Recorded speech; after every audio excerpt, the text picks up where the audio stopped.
claim to be in control of the city. Muammar Gaddafi's son, Saif, has appeared on state television to say his father remains in charge with the army's backing, and he warned protesters risked igniting a civil war.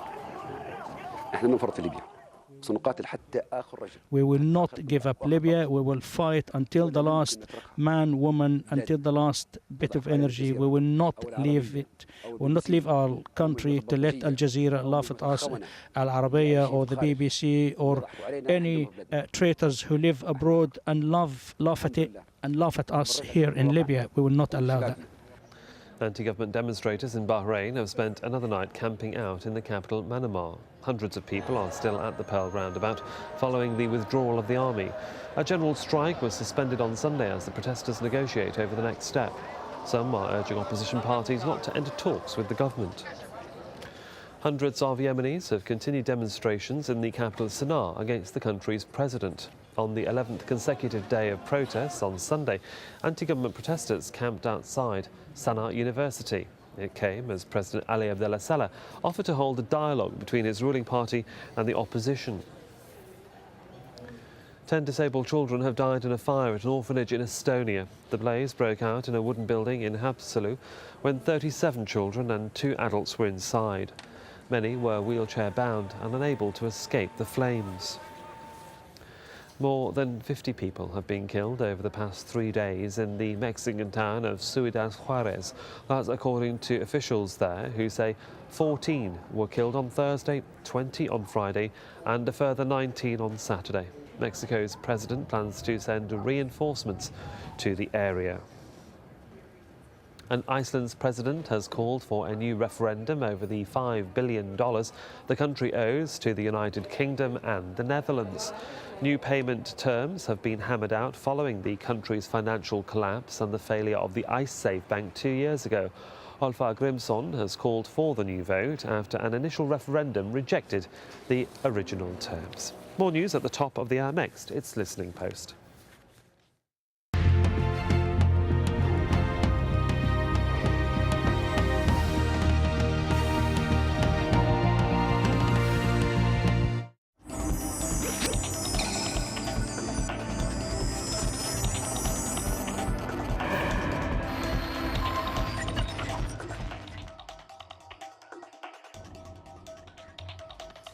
Hello, I'm Richard Gisbert, and you're at The Listening Post. This week, the Palestine Papers, the fallout for Mideast negotiators and the news organizations that broke the story.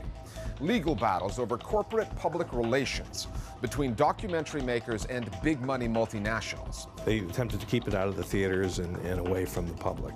Myanmar, warning signs for Aung San Suu Kyi in newspapers there.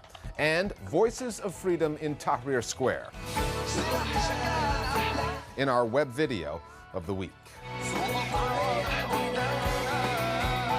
For Palestinians and Israelis, it's been a long time since the Middle East peace process has given cause for optimism, let alone hope. For every roadmap, there's been a roadblock. For every set of negotiations, there's been a deal breaker. But over the years of coverage, people inside and outside the region felt they had a pretty good handle on what was going on, what was on the negotiating table. That all changed last month with the publication of the Palestine Papers by AlJazeera and the UK's Guardian newspaper.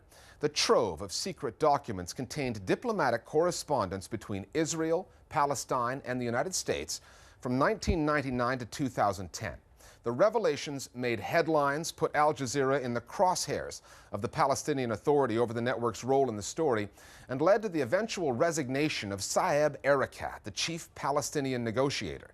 Our starting point this week is the story that changed the way the media report one of the biggest ongoing stories on the global news agenda, the Middle East peace process.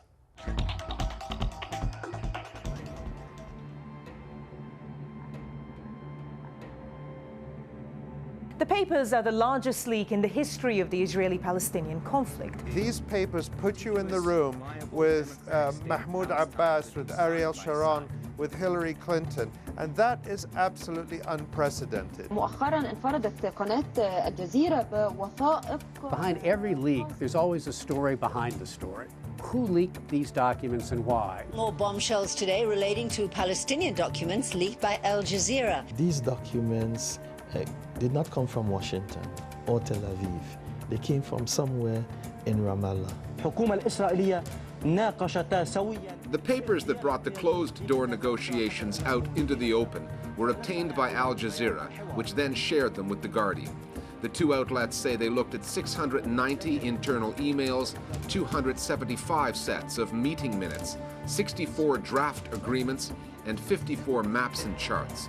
They published their findings simultaneously on January 23rd. It was such a groundbreaking revelation of the four core issues of the conflict: Jerusalem, to concede significant amounts of land in East Jerusalem, refugees, 4.7 million Palestinians are registered as refugees, security, borders, pattern of deceit, powerlessness, and despair, and much, much more. It was a dynamic that took you into the negotiations and showed you what the personalities behind this peace process were and how their public statements were at variance with their private negotiating behavior. To put it another way, Palestinian negotiators led by Saeb Erekat offered, or appeared to offer, much more than Palestinians ever knew about. And even that was not enough to get a deal with the Israelis. There was nothing salacious in what was going on. This is perfectly normal in diplomacy. And it's the same way it's the job of journalists to dig this out, it's the job of governments to try to keep it secret. But it did not play well on the Arab street. يا سيدي هناك تحقيق فلسطيني داخلي الآن حول ما سمي بتسريبات الجزيرة. Erekat's initial reaction was to deny the paper's authenticity and call it a smear campaign led by a media outlet he said was hostile to the Palestinian Authority, AlJazeera. What was significant and very pertinent about their response was the fact that they tried to focus on AlJazeera and its Director General. أغلق على حاله الباب مع وضح خنفر. And also the ruler of Qatar. In a sense, they personalize the entire issue and they try to evade what was really at stake. Many of the stock charges that are thrown against AlJazeera quickly resurfaced in the Palestine papers, that somehow we were being used as a tool of Hamas, Iran, or even Qatari foreign policy. All of them are false and libelous. But the ultimate question remains, are the papers authentic? Yes, they are. Nobody has to rely on AlJazeera's analysis or anything else.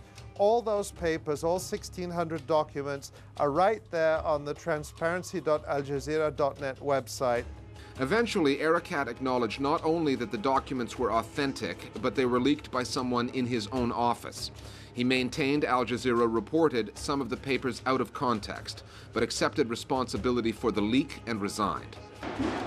Before he did that, though, some PA supporters attacked an AlJazeera studio in Nablus on the West Bank and tried to break into this building, the network's bureau in Ramallah. As an institution, AlJazeera was attacked. Our bureau in Ramallah was approached by a mob of individuals who beat down our door, spray painted our walls with graffiti, and as the New York Times reported, many in the crowd were undercover preventative security service individuals in keeping with the most authoritarian traditions of the Arab Middle East. It was not terribly surprising to me to see the Palestinian Authority, and I think the Fatah movement also